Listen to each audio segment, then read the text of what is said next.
So we are going to present the results and the findings from our research that revolves around the AI moderation and masculinist encrypted discourse.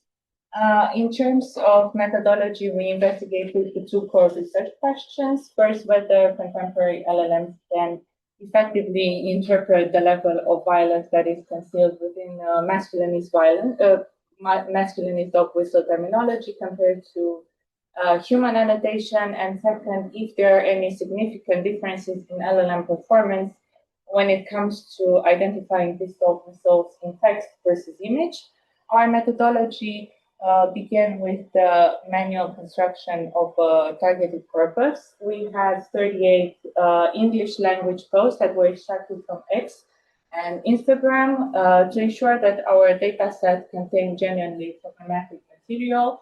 We utilized the custom lexicon of 70 different specific manosphere terms, including certain keywords such as family, AWOL, and dogkill. We deliberately chose this manual extraction over automated scraping to eliminate benign or light-hearted context and guarantee that every selected post carries an underlying potential for harm. And we also subjected this corpus to automated testing by feeding those posts into ChatGPT, Claude, and Gemini, and we instructed each model to evaluate the content against several established academic frameworks, including the Digital Service Act, the one from the Council of Europe, and also a scholar definition. We then applied a very strict numerical scoring system to the outputs, mapping their responses on a scale of 1 to 3. For example, 1.0 represented decision not to moderate, 0.5 a potential uncertainty, and 1 point a full ban, and to establish also a reliable ground truth baseline. We simultaneously conducted a manual annotation study where 3 independent experts with different backgrounds went into those posts as well. And I'm going to let my colleague go with the LLM findings. Thank you. In order to explain how our findings worked and how the process was, I'll begin with an example. We have 3 friends and we want to go to a restaurant. So I'm going to ask these 3 people, friends, can you rate this restaurant? One friend would say, it's a 5-star restaurant, you should go there. My second friend says, it's a 3-star, 3.5, 3.5, you should go there. And then the last one says, it's 1. Horrible food, pathetic service, don't go there. That was the situation we found ourselves in when we started studying the LLMs, because our LLMs gave us different answers. Claude, it averaged of 2.31 out of 3 while giving us answers, making it the most strict LLM, as compared to ChatGPT, which averaged at 1.12. Basic is not answered. No, the 4, 5.5. Yeah, 4. It was 4. It was 4. Which one? Which was 4? Claude, it was. I think Gemini was 4. Gemini So was that 4. is something to have in That's the methodological part. You have to mention which model in which day, because why we don't use these LLMs in day-to-day research, because they change behind the scene without your knowledge. They change the model, they change parameters, they change temperatures. So you have to report the day and the model and what you send to the model. They use the chatbots. Yeah, they use the chat. They have to mention which Not model, LLMs, but you have to say which model, in which day, and that's important. In which budget of thinking, Okay. Yeah. For example, one low thinking, high thinking, because that matters in your report. And for your understanding, we can fine-tune models for the special tasks like moderation. Hello everyone. We're gonna present our project that we call POV, You Are a Polar Bear in 2040. how social media vernaculars narrate climate change. The main question we approached the subject was how do social media vernaculars shape collective narrative about climate change? So vernaculars is the way, it's basically the native cultural language of each media platform.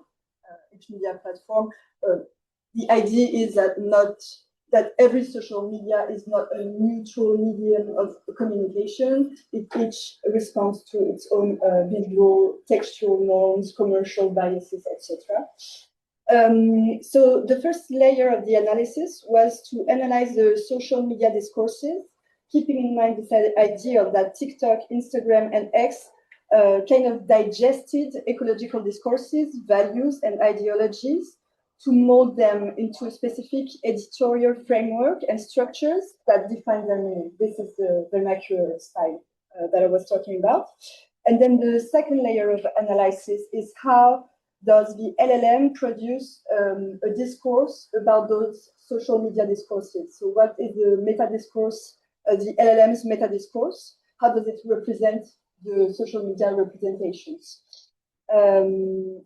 And the idea is that LLMs produce a meta-narrative that is itself constrained by IA's house styles, as Richard referred to it, ideological stance, inbuilt protocols, etc.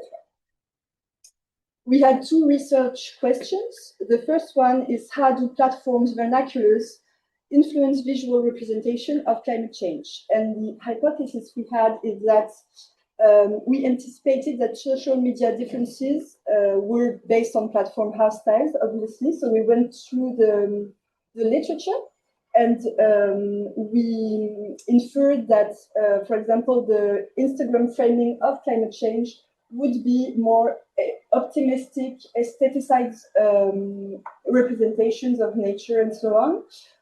Whereas on X, we expected it to be more controversial, political, polemic. And on TikTok, we expected it to be more amateur looking, a bit more emotionally framed. Also, we expected algorithmic bias. We expected that maybe on social media, the user would be oriented to a more lifestyle, commercialized representation of what climate change is, rather than really scientific, political representations. The second research question is to what extent can VLMs and LLMs identify narrative differences and algorithmic bias? So the idea here was that the LLM would be really efficient to identify standardized categorization, but maybe a bit less efficient to identify all the non-literal uses of the keyword climate change. So what does the LLM do of all those ironical uses of the climate change keyword? Can also be a misuse. It could be a hidden critical use by climate-skeptical people, etc. So we'll come back to that. A few words on our methodology. We opted for a hybrid approach, gathering our two areas of expertise. So I was in charge mainly of the manual semiotic analysis on a data sample for the more qualitative analysis, and Adele worked his magic on the more like whole data sets, AI mediated analysis, and then we merged our two views on the corpus, the data. We ended up having two sets of data, one extracted from the For You page, but this was the initial project, but then we encountered a problem, and the other we'll talk about it later, and we decided to gather another set of data, which was set from the top posts associated to climate change search, hashtag plus keyword on each platform. And in total, we had more than 2,600 items to analyze.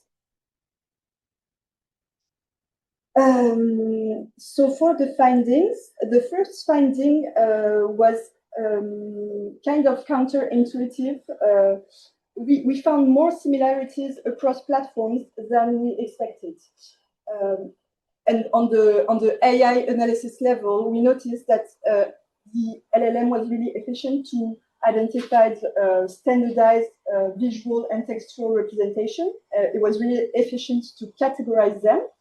It allowed us to have a more complex view of what we expected from each platform framing. Yeah, so more similarity across platforms than expected, but also what this efficient LLM analysis allowed us to do was to identify that there were, yes, differences in the textual representations on each platform, but the visual ones were really similar. Whether it's on TikTok, X, or Instagram, it's a lot of polar bears, a lot of disaster representation, a lot of flooding, a lot of wildfires, and the LLM was really efficient to identify those visual similarities. And the second finding is that, as we expected, AI doesn't always detect the non-literal uses of climate change keywords. The LLM sometimes fail to detect the non-literal, ironic, or strategic uses of the keyword. So just to show you a visualization of this. For example, on TikTok, 33% of posts which were explicitly related to skepticism and denial framing were coded as non-climate related. And for Instagram, on Instagram, it goes up to 52% of content that was miscoded. And just to show you a more qualitative illustration, this is a post on Instagram that uses the hashtag climate change, but is about chemtrails. I don't know if you're familiar with the conspiracy theory around chemtrails, which has nothing to do with the climate change. Well, vaguely something to do with it, but it's clearly what Valérie Jeanne-Perrier calls dissident text-image relationship. And this, the LLM was not able to detect at first, spontaneously at least. And I'll let Adele maybe explain the research limitations and the discussion. I want to just go through and give you some idea how we did it. We started everything from scratch. We created new account, visited many related climate change content. Then we let the Instagram, TikTok, and X Twitter show us the For You page. So that's, we want to show how this digestion, the name she put on, the digestion of content will be visualized on the For You page. Then we came to analyze it because it was very low representative of the content we were looking at. For example, you see in the Instagram FYI, it's 1.5, this one, 1.5, and TikTok it's 30%, 13%, and for X it's 10.7. But when you search, you will see that X gives you more content related to climate change and climate related content than those two. And you see when we go inside the content, we will see that how they are directly related to climate or indirectly related to climate. That shows how different algorithms and how different pages has been, or let's say the platform, how make visible different content based on their design. So the platforms are not neutral, are not let's say, random, but when you do search, but when you don't, when you want to audit the algorithm themselves, audit the algorithm themselves, you have to consider many limitations that we cannot identify in the in the first or small sample auditing the platforms. So we don't have time for this, and just some discussions. When we go to discussion about our findings, so I think we mentioned all of the discussions because we don't have time. I let you read it.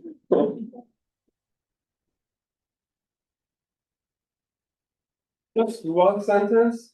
VLM, visual language models that we used was the open-weighted one and was capable of understanding the topics, give us the descriptions.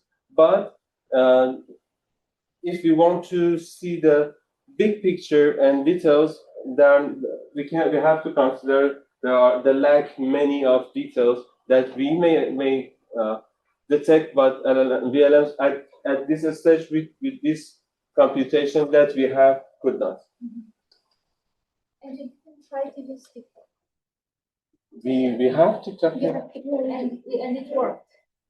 We have TikTok here. These two are TikTok. You gathered the purpose for the purpose of this project? Yeah.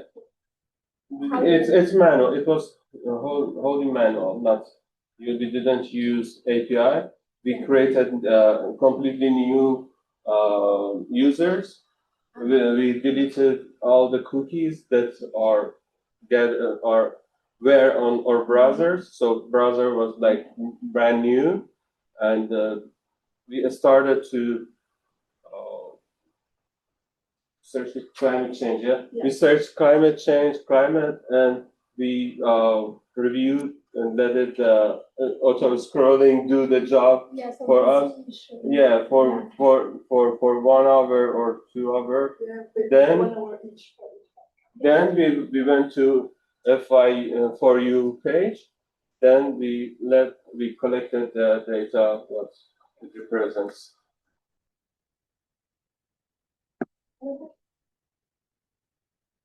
Not everyone's question.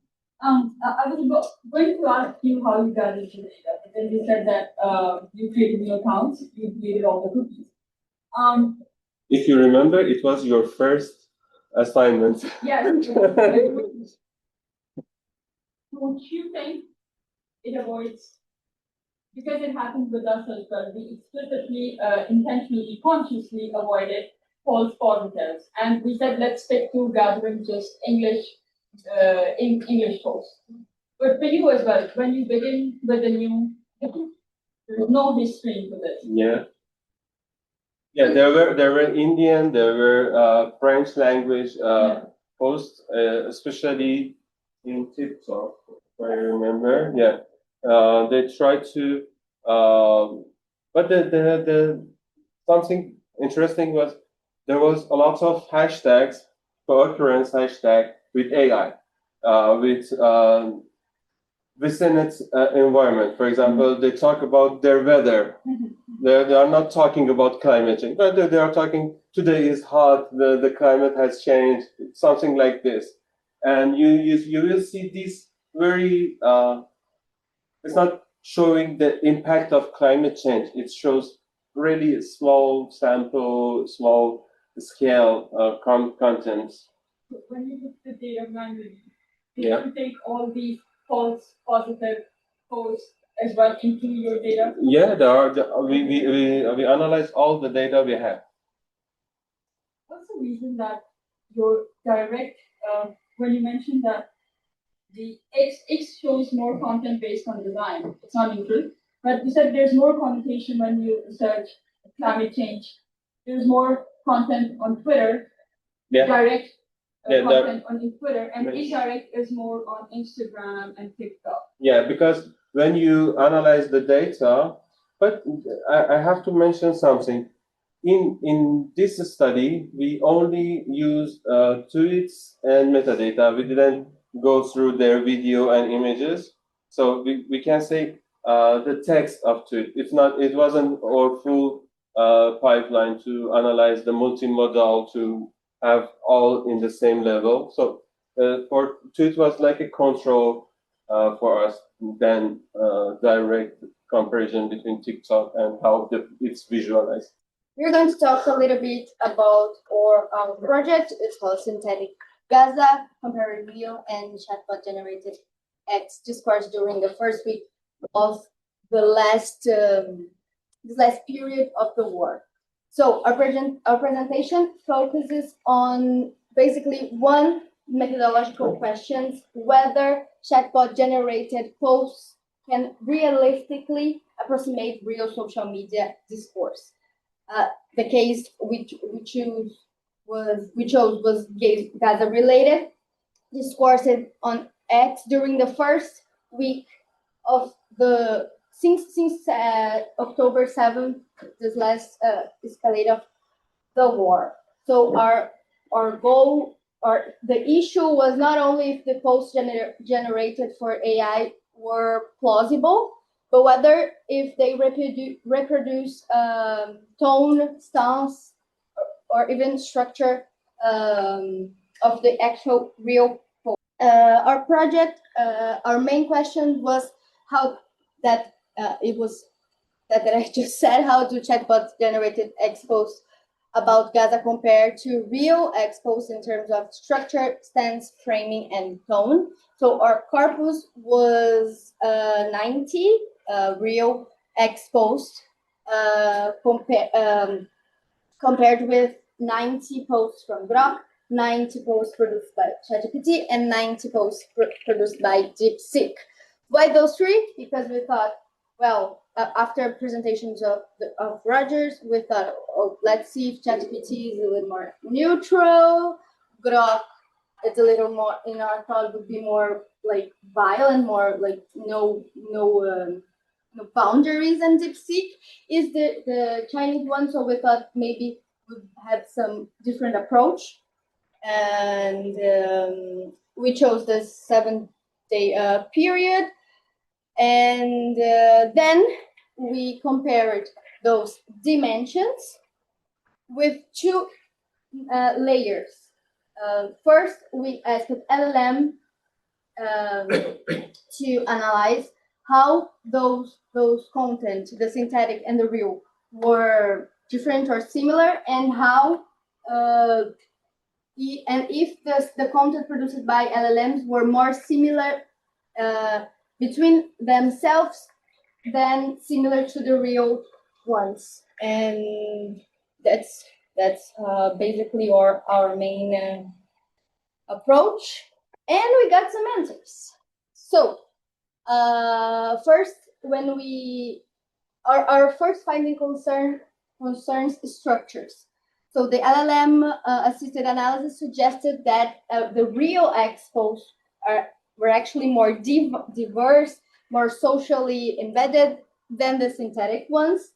The manual analysis that Paul did in Iramutech and TXM, yeah. And TXM.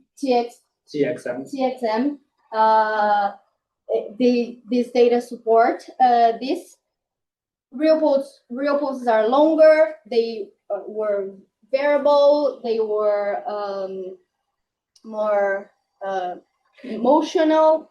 They had links. They had pictures. They mentioned users. The synthetic posts were short, were cleaner, were kind of neutral, or they didn't have images. They didn't have links. They didn't mention anyone, and they seemed to follow like a formula. Between them, meanwhile, there were differences. For example, DeepSeek, according to both analysis, LLM-assisted analysis and manual analysis, DeepSeek comes closest to real posts length, and personal framing. So it was the closest one. We have some real interesting graphs that show the proximity of the real and the tick. Grok is more mechanical, but it doesn't hesitate to use delicate words. We'll talk a little bit more after that. And ChatGPT is uniform. At some point after like the 70 posts, it just used the same hashtag. It doesn't. It seems like it got just lazy. So yeah. Now the other find was the tone and the real difference between real and synthetic data. This was also supported by statistic analysis. ChatGPT shows the lowest lexical diversity. It repeats itself a lot. It's a narrow vocabulary. It's humanitarian concern, but it's really, as Roger would say, vanilla. And DeepSeek, again, is closer to the real dataset in lexical diversity. Grok, it's a middle position, but it doesn't hesitate to use words like genocide. So the DeepSeek. So what's interesting, the word genocide appears like a couple times by DeepSeek. Yeah. Grok doesn't use it. It appears in the natural data set as well. And Grok is more like Homicide. yeah, and more like whereas like ChatGPT and DeepSeek will use the words like terrorism and Hamas a lot less.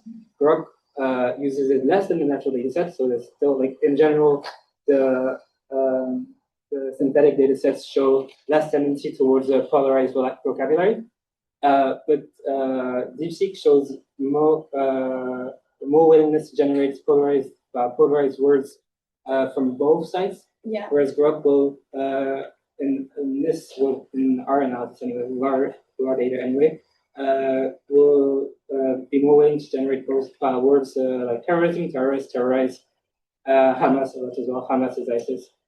Yeah. In the end of the day, all synthetic data set had display different political bias, but then we found out more in the manual analysis than the LLM assisted analysis. The LLM assisted analysis, it goes more to a pro-Palestine, pro-Israel like stance, but when you manually analyze it, you can see very with more clarity. And the third answer, we had lots of answers, but we're focusing on those three. These synthetic data sets are more similar to one another than they are to the real corpus. It's a huge difference. For example, ChatGPT shows 4% whereas the real corpus shows 4% of what is the 4%? I completely blank, but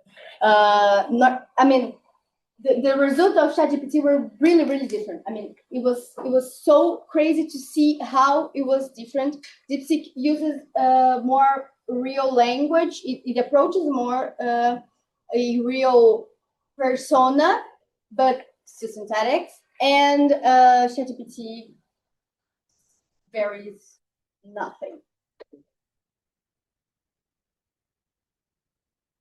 Well done. Thank you very much. Questions? Same question as before. Models, which tests, and you said LLM and assisted analysis, which LLM, and what was your prompt? Okay. So we have the prompt. We have the prompt for analyze.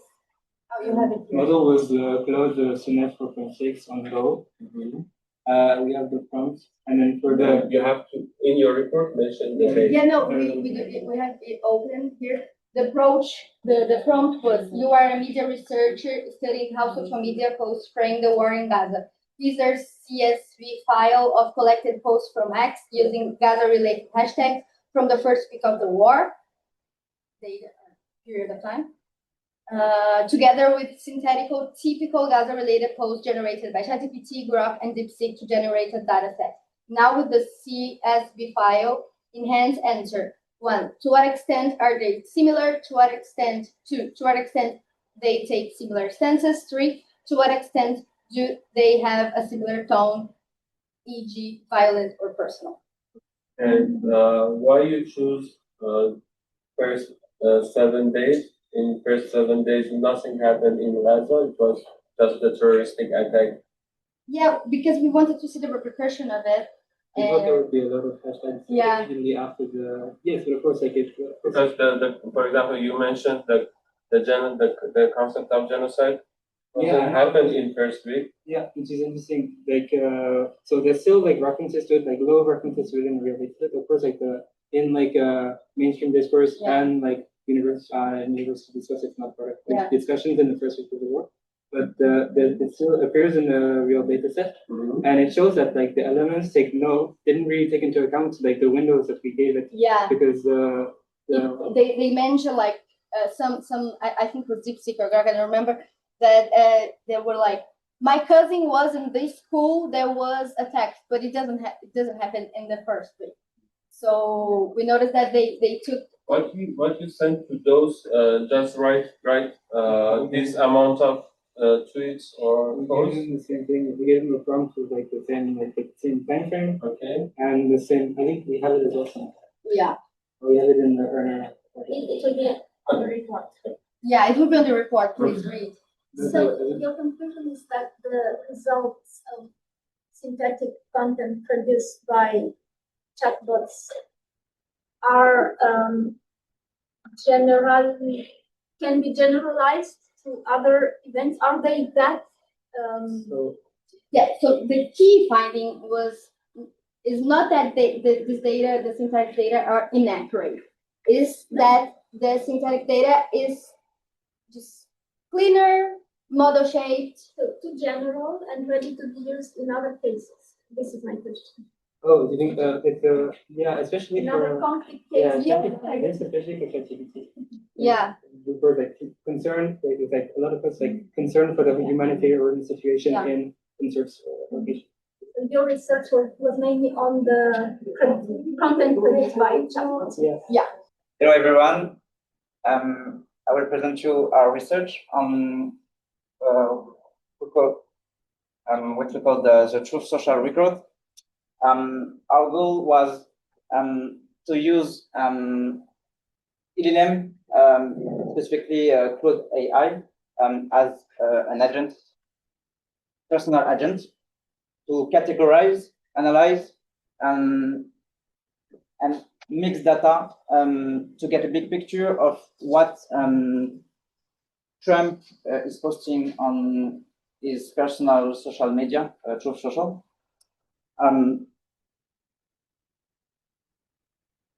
So basically, we had two simple questions, which was to know what Trump is speaking about on Truth Social. So we asked the LLM to categorize the main topic that concern Donald Trump. And if this data, the post of Donald Trump, are following or leading the news coverage. So the goal was to kind of see if the agent could by himself making the analysis and the synthesization of all the data. So we did this. At first, we had to manually scroll all the Truth Social pages. It took like 4 hours, and we got like 9,679 posts in total. So that was the purpose. We gave it to Claude AI, and we asked him so to categorize the main topic that concern the post by recurrency. Then to try to analyze at what timing he's posting, then compare all of this data to the news coverage. So he perfectly did the analysis. We saw that the main topics are general report amplification, election and endorsement, reaction trace, subject relates to economy, and of course, a personal attack on Democrats, and specifically against Joe Biden. So I will just present you all the data the AI gave us, and then speak about the interpretation we made. So the second one was interesting, was the timing frame analysis. And AI analyzed as the fact that Trump was posting by unequal bursts, not totally, kind of based, sometimes based on events, sometimes totally not. That depends of his political goal of the moment. So finally, as the final data, which is very interesting, is how Trump is reacting to news coverage. So in blue, you have all the subjects that when Trump posts after the new coverage of something. So we notice that it's every time when it's external to US policy. But it can also, and it's in red, create news by posting specifically all the political personal decision he made. So he kind of creating the news, and the interesting fact is that there is no editorial guideline in Truth Social. So it's kind of concerning that he can be the first to post something about his personal decision. He can completely frame the way he's presenting us an information or a decision, and can legitimate it logically.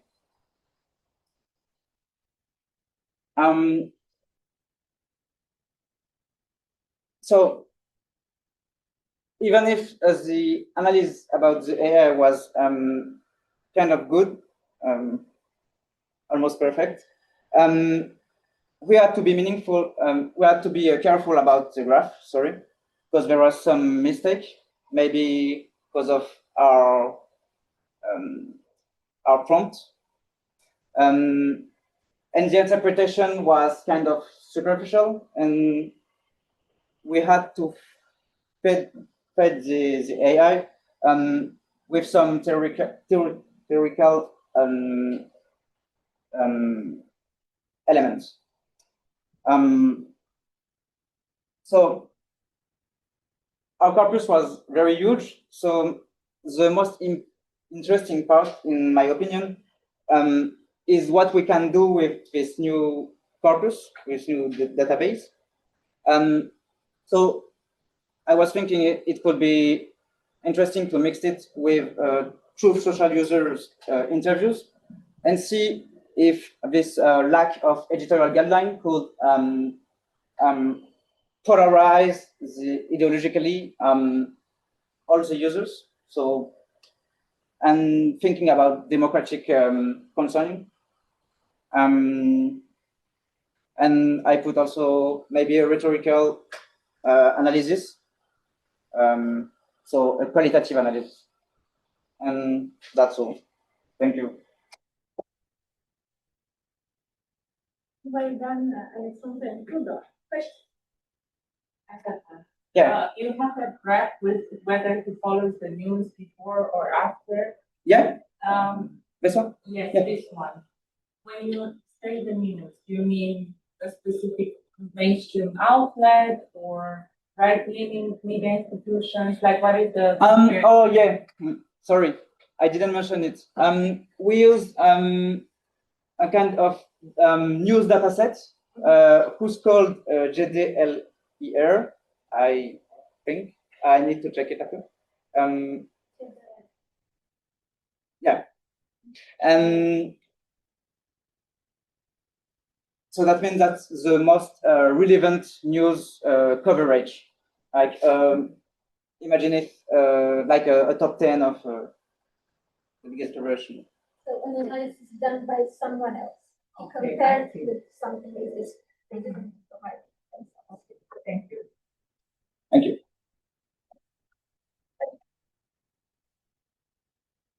Are you going to use this agentic AI for further analysis or not? You prefer to? That's a good question.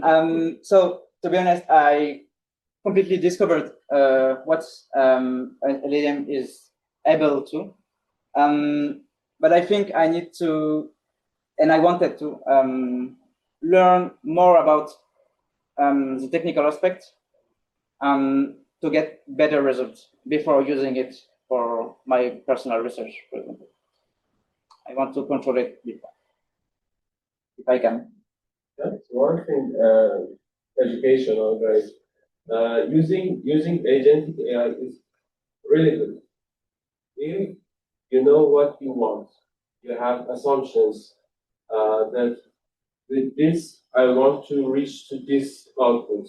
If you put everything on the agentic AI, for example, cloud code or cloud desktop, codex or anti-gravity, if you put everything for them, they will go in their direction without your knowledge, and the output will what we call it slop, or something that you see it as completely relevant, completely rational, but behind the scene, it's nothing but, yeah, let's say, I want to be like useless.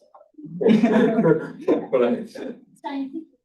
Scientific, because you don't know what's the meaning of political. You don't know how it defines something as, for example, economical, because it just uses probably some keywords rather than using proper semantic analysis. And the purpose of this week was to provide you a critical thinking about all this. It's not because we can do it, but we do it no matter what. And this is what we all test prompts and then chatbots comparing, and you see the results can be weirdly different if you change a comma, if you change a word, and that is very important for us as researchers. Okay, hi everyone. I'm presenting today with Camille, but she's not physically here, but she made sure everything is good. So our topic is, are chatbots reliable for academic reference? So basically, what we're attempting to analyze is the use of chatbots specifically in literature review, bibliography, citation, and reference. This is a very interesting screenshot we actually found recently. This is an email that Consensus sends to new users by email. It says that Consensus gives better results than Google Scholar, and Consensus outperformed Google Scholar for academic search retrieval. This is something interesting that we found, but is it so? We're going to be looking at a bit later. So the introduction is that we all know that the literature review is an important yet time-consuming task of academia. And right now, as of today, more and more students, academics, do rely on chatbots to do academia work. Now, although the AI is advancing itself to be more suitable for this role, we do still see hallucinated references. So this is, as you can see the screenshot, from one user on Reddit. He writes that I'm feeling a bit desperate as I'm starting to see incorrect bibliographical references appearing in certain published academic articles, most likely generated by AI. I cannot prove it. So basically, he's describing his situation. Now, what is our research question? In our work, we basically looked at only two chatbots. This is ChatGPT 5.5 and Consensus. We were attempting to look at more, but this is what we had time for. Research question number one is, to which extent is AI reliable for scholar references and literature finding work?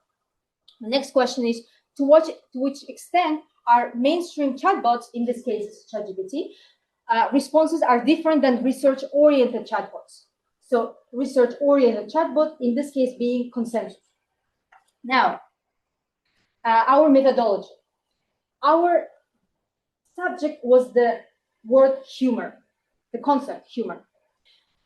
So this is what we asked him. Three questions, only three questions. You are a social scientist, scholar, and you need a definition of the concept of humor. How do you define it? Number two, on which sources do you base your definition? Number three, give me the hyperlinks of the references you gave me. This is what we asked from ChatGPT and Consensus. Now we have 80 references, 50 from ChatGPT and 40 from Consensus. So what we did was we asked those three questions. We were noting down all of the results that both of the LLMs gave us. We were checking the links manually one by one to check even if the links, they work. Number two, we were checking the congruency between the title given by LLM and the actual title in the source.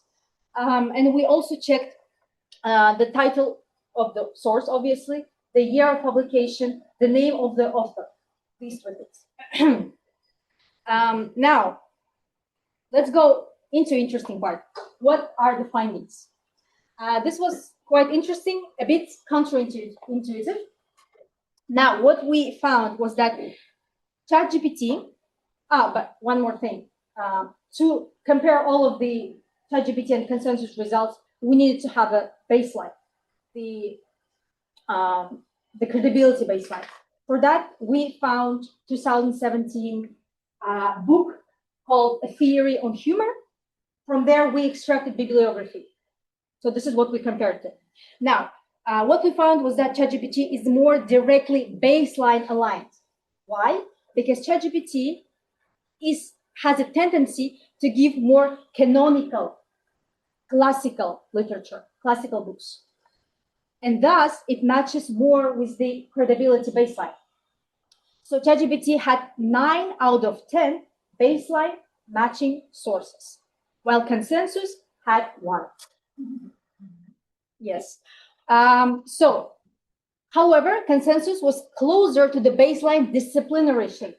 So what we did was we looked at the sources and we looked at their disciplinary, so where they're coming from: classical philosophy, psychoanalysis, linguistics, philosophy of humor, anthropology, psychology, sociology. And we found that ChatGPT, as you can see the blue line here, gave the highest number of classical philosophy books on humor, while Consensus, you can see is orange, gave the more psychology and sociology related books on humor. Now, from here, we see that ChatGPT overrepresents classical philosophy. Thus, the literature given by ChatGPT is older. Consensus, on the other hand, overrepresents sociology. Thus, it is fresher. Now, 57% of ChatGPT source lineage, it comprises of classical philosophy, philosophy of humor, and linguistics. So these three disciplines comprise almost 60% of ChatGPT sources.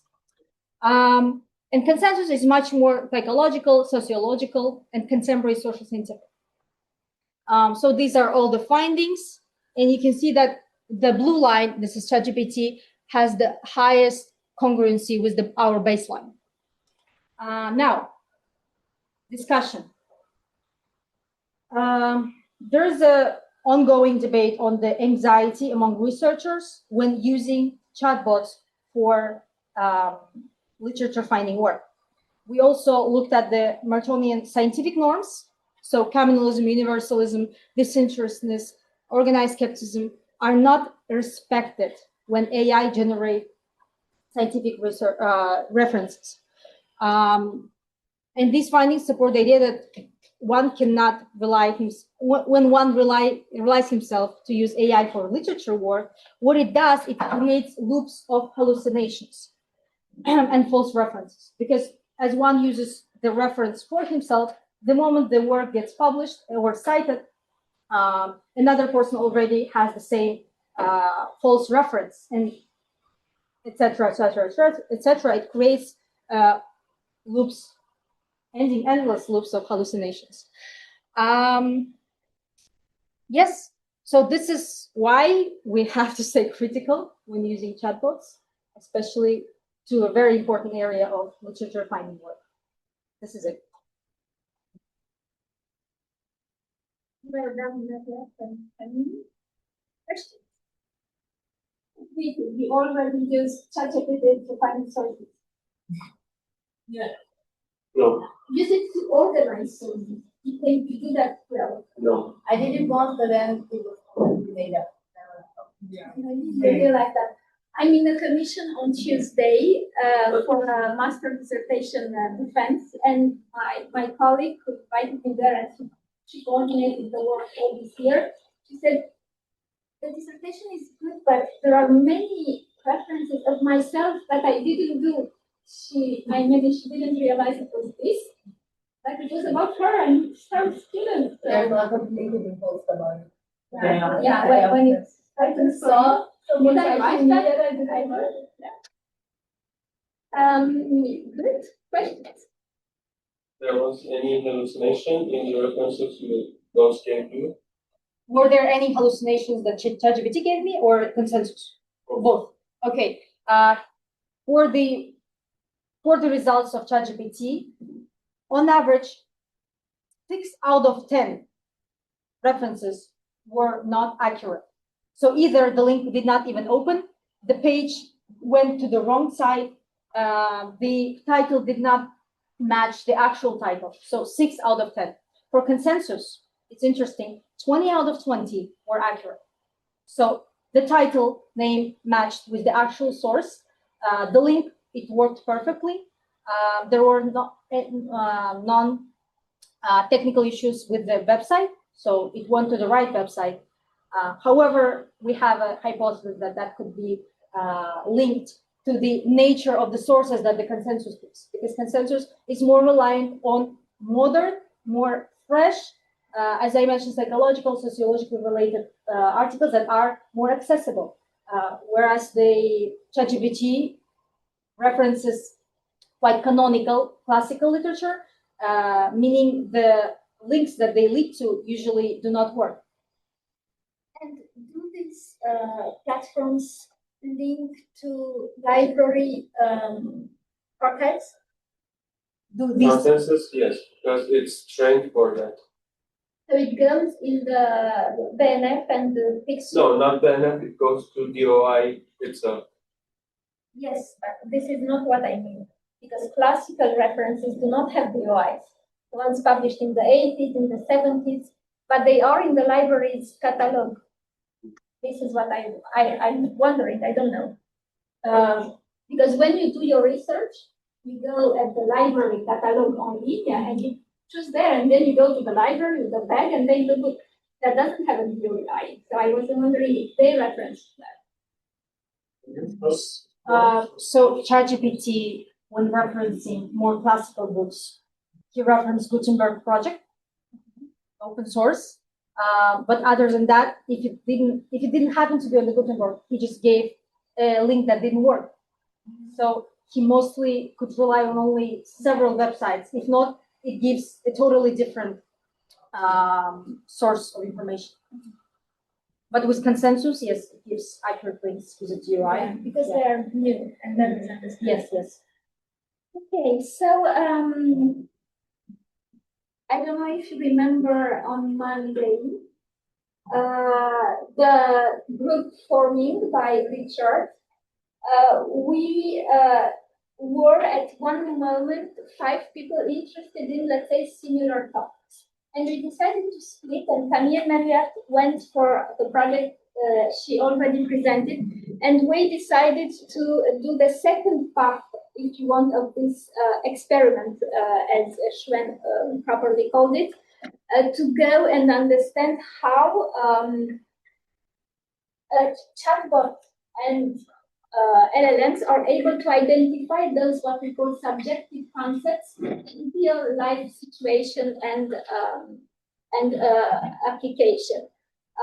So we built it as an experiment that we start presenting. Okay. So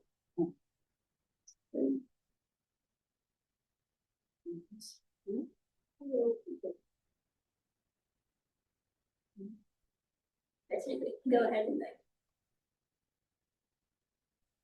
okay.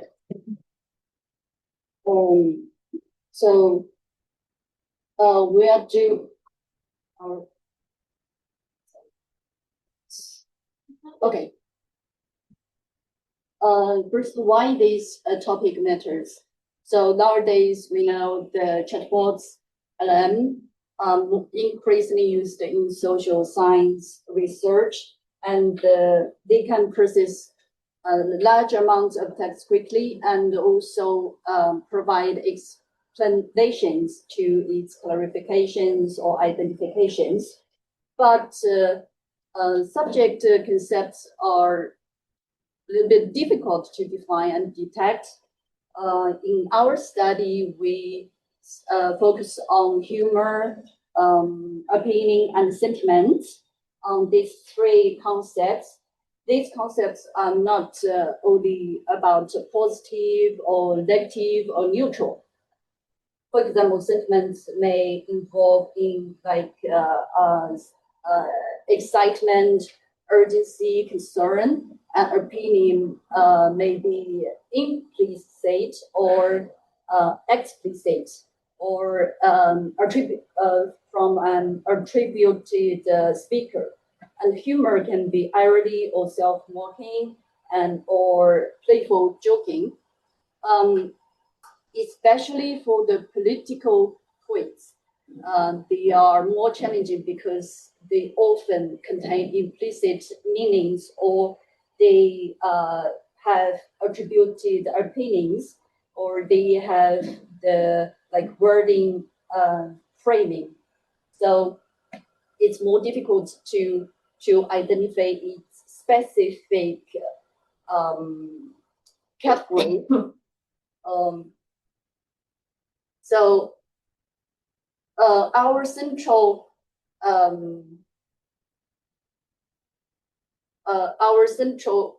question is that can chatbots or NMM interpret the subject political discourse just like human researchers? And our research follows or guided by 4 research questions. The first, can chatbots and large model languages can imitate the work of a specialized social science researcher?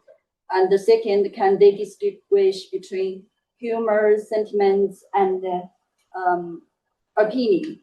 These concepts we use every day in our daily language, but they have a clearer specific meaning in the social science field. And the third question is that are theory-informed prompts more effective than the generative prompts? And the fourth is that what role does the researcher play in AI-assisted research? We have our expectation at the beginning.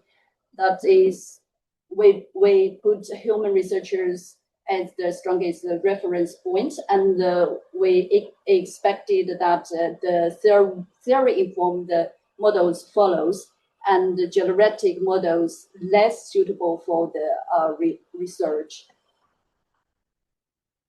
So let's go to the methodology part. So we collected 300 tweets from X, formerly Twitter, using the Twitter browser extension. And we decided to pick 59 English tweets randomly. The topic was Europe and politics. This is what we searched for. And the time frame is from the starting of the year until 15th of June. We had 5 different coding approaches. The first one was manual coding, which was used as a reference in the analysis. We used then the Claude chatbot, Gemma 4 LLM, and then we used Claude with theory-based definitions, and Gemma 4 with theory-based definitions, and we named these data sets as Claude Plus and Gemma 4 Plus. One thing to mention, theory-based definitions for humor came from the referencing group, and the other ones for sentiment and opinion came from social sciences.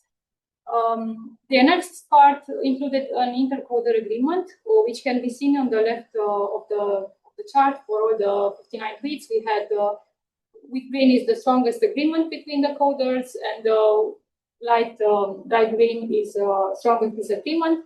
And as we can see on the humor column, which is the first one, it has the strongest opinion because the strongest agreement because there weren't too many humors identified in this topic. While on sentiment and opinion, there are some differences. After that, we did a correspondence analysis where we asked another model to identify which of the models were closest to what the human coders defined. And then we did a disagreement analysis on the top 6 top 6 tweets which had the most disagreements from this. Our findings showing that humor had the highest agreement, followed by opinion, which had a moderate agreement with many borderline cases, and sentiment had the lowest agreement among evaluators, especially for precise emotional labels. For the correspondence analysis, the generic prompts aligned more closely with human coding than the theory-informed prompts, because the theory-informed prompts changed reasoning, but did not automatically improve the alignment with human coders. Claude showed the strongest correspondence for opinion, and Gemma more frequently assigned specific emotions closest to the human coders. For the disagreement analysis, 6 tweets showed substantial divergences among evaluators, and those were analyzed in depth in the report. Yeah, so arriving at conclusions was not easy. Could we say that? It was not easy because the timeline of the project was not a suitable one.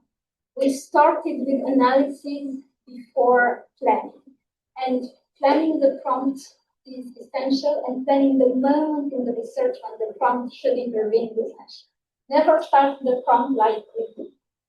We also didn't take the time or have the time, we have excuses, to base ourselves on a common literature regarding opinion and sentiments.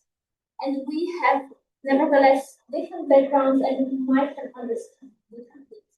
So when we went to the literature and provide the prompt with a literature review, actually we ourselves we didn't expect, because we did it before. Anyway, you understand, 1 week data sprint, we lost the sprint, but we want many things. We want the understanding of the humor is a very difficult concept. Actually, there is no humor, and the agreement is to say there is no humor, not that there is humor, which is expected in this kind of context. But all the rest is that so heterogeneous that we difficultly could present some conclusions. And they were very brave on the previous slide to understand, to pick some evidences, but it was not. And from the qualitative analysis, we couldn't get any. 6 tweets, it went all over the place. When I thought I had the conclusion, Shwen came and destroyed my conclusion. When she had thought that she had something, the other tweets said no. So really, that is very difficult. Good planning for the research, use of LLM and chatbots differently. So we try to understand if there was a difference. We are not sure for the moment that there is a difference, but there is sure one that we couldn't find. And yes, prompting easy, but so difficult to do it well in the research, right? maybe one thing to mention, so to interrupt. The first prompt that we used, so the general one on Claude and Gemma 4, was just identify if you find any humor, sentiment, opinion, name it, find it, and add a justification without any other theories or. And then we asked them, so they provided a very beautiful table, and then we asked them what were your references, because the group asked for references. And Claude said, wait a minute, you didn't ask for references. I didn't look in any kind of reference on the internet. That is enough. So it was some kind of thematic, but not informed. But if you would like to, here are some references. And they use those references that I hate about sentiment analysis, which are positive, negative. Those are not sentiment. You see? So if we have asked him from the beginning, based on the literature and internet, do that, they would have done it worse than what they provided there. Pay attention to my paper. Your paper. Okay. Thank you, So there's a joint research with Anna and Peter, and I just actually did a part of it, which was only focused on AI from Russia, and I wanted to say that the whole presentation is about limited information context in AI-generated news, and we gathered data in different languages and from different sources. And subject matter is that AI systems are increasingly used to access news, and they form public opinion, and they form, in many ways, political views, and that's how people ask what happens sometimes. Yeah, and I think many of us use it in daily routine, at least me. Sometimes I say, give you the summary of what happens in one or another case. And as for the study, it's focused and it's particularly narrowed to the topic of Russian and Ukrainian war, which we now started recently. And so the girls were already looking at the data which is connected and divided to the events locally, and how it's great the information will. And I think that it's important to say that it may include what sources LLM retrieves, because of course it means that each LLM has its own agenda, data, references, and algorithms and methodology. And so the research questions were divided for two main things. The main research question was how do prompts, language, and limited information context shape the sources used by large language models when generating responses about the Russian-Ukraine war. And other related questions, sub-questions were as following. To what extent do ChatGPT, Grok, and Alisa AI, which is a Russian Yandex LLM, different the sources they retrieve and prioritize, and do models retrieve and prioritize native language sources when they use it? And to what extent do limited information context increase the presence of Russian state-affiliated sources? Here we mean pro-government, pro-Russian mass media and information sources. And to comparatively across other LLMs, ChatGPT, Grok, and LSAI. And here I'm going to give you continue. Okay, so so we selected 20 stories, split them between ones regarding Russian news about the war and Ukrainian news about the war. Each story was asked to the LLMs in 3 different languages: English, Russian, and Ukrainian. Then the outputs were coded using a source classification scheme that distinguished Russian independent media, Russian state media, Western media, and Ukrainian media, and other sources.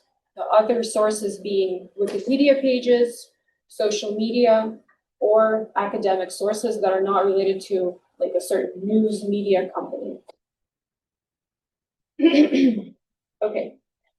So for the findings, we decided to actually divide them between mainstream events and local events. That the reason why we did that was mostly because usually mainstream events have more coverage, while local events can have, let's say, more information voids or low information context. So we wanted to actually focus more on the differences between the two. Okay, so we have a lot of different findings. We try to be concise and share with you the main ones that we have. So it's kind of going to jump over the different tables that we've created. Basically, we wanted to, these different tables represent different languages and different AIs. So ChatGPT is the first one, Grok is in the middle, Alisa AI, the Russian one, is on the right, Ukrainian is in yellow, English is in blue, Russian is in red. So first, we'll start with ChatGPT. It showed the broadest source diversity. ChatGPT never used Russian state media when queries were submitted in English about Russian mainstream news. In contrast, Russian state media were present in responses in Russian and Ukrainian. So basically means we asked it in English and never used Russian sources. But when we asked it in Ukrainian and Russian sources were present. For Ukrainian mainstream news, Russian state media appeared across all three languages, which is counterintuitive because we're asking about Ukraine, but it's using Russian state sources. Next, Grok for mainstream events, whether Ukrainian or Russian, relied primarily on Western and Ukrainian sources, less than ChatGPT. For Ukrainian mainstream news, Grok did not use any Russian sources when asked in Ukrainian and English. Interestingly, for Alisa, the Russian one, for Russian mainstream news queried in any language, Russian independent media was used a lot. It was on the second place. So this is Russian State Circle. This is Russian independent media. We see it uses, and usually, for if anyone doesn't know, Russian independent media is the opposite of the Russian state media regarding war matters.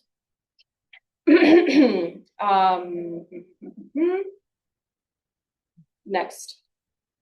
And this was for mainstream. So this was for questions like how many people in Russia died during the war. So not breaking news, just general questions. Now we're going to focus on local ones. For example, in this specific city, on this day, a drone hit, what happened? So as before, these are the graphs, and the last one is the ChatGPT one related to Russian.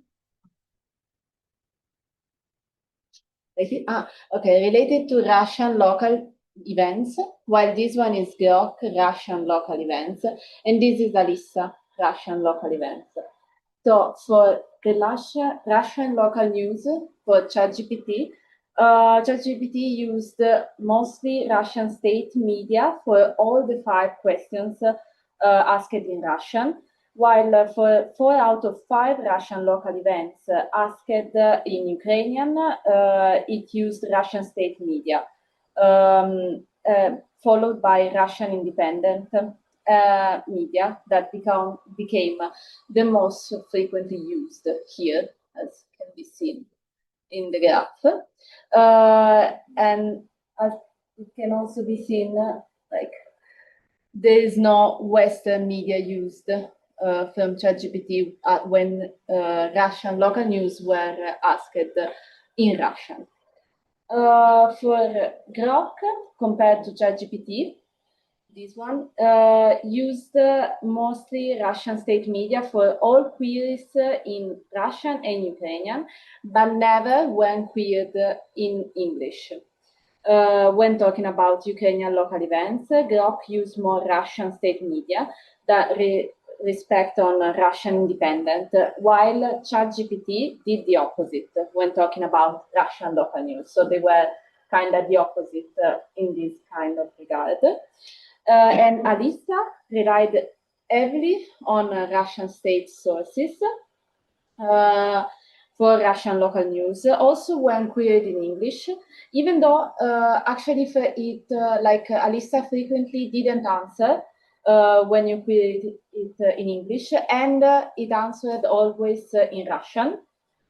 So even if you query it in English or in Ukrainian, it still answers in Russian, except for one question, and that it answered in Ukrainian. Like she actually queried it in Ukrainian, and she answered it in Ukrainian, but that was the only one, the only time that it did, and it was for an Ukrainian local event.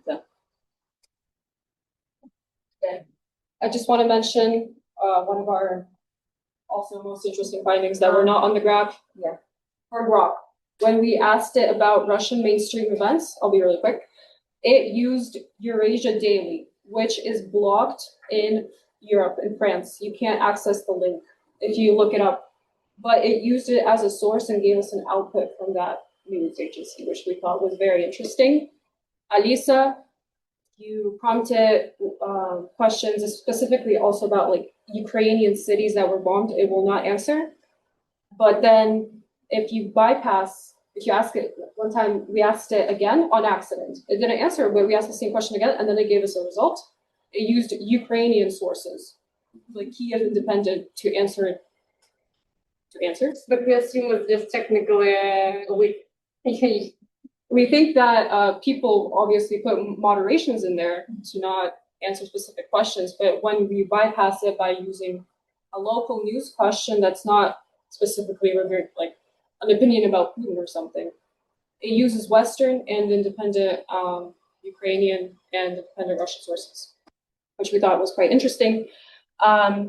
So we argue that source selection is not neutral or interchangeable across models. Language affects retrieval, but information availability and platform-specific design also influence that.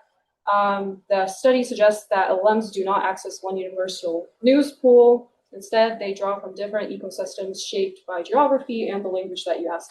And if it's a very small instance where there isn't a lot of news or is a major event, it prefers Western or Ukrainian media. And conclusion. In conclusion, the study shows that AI-generated news depends on both the language used to prompt the question and also the information environment surrounding the event. So the same question can produce different realities depending on the model used. That makes transparency, source disclosure, and awareness of platform bias especially important as people increasingly rely on LLMs for current affairs, especially relied on the Russian-Ukrainian war.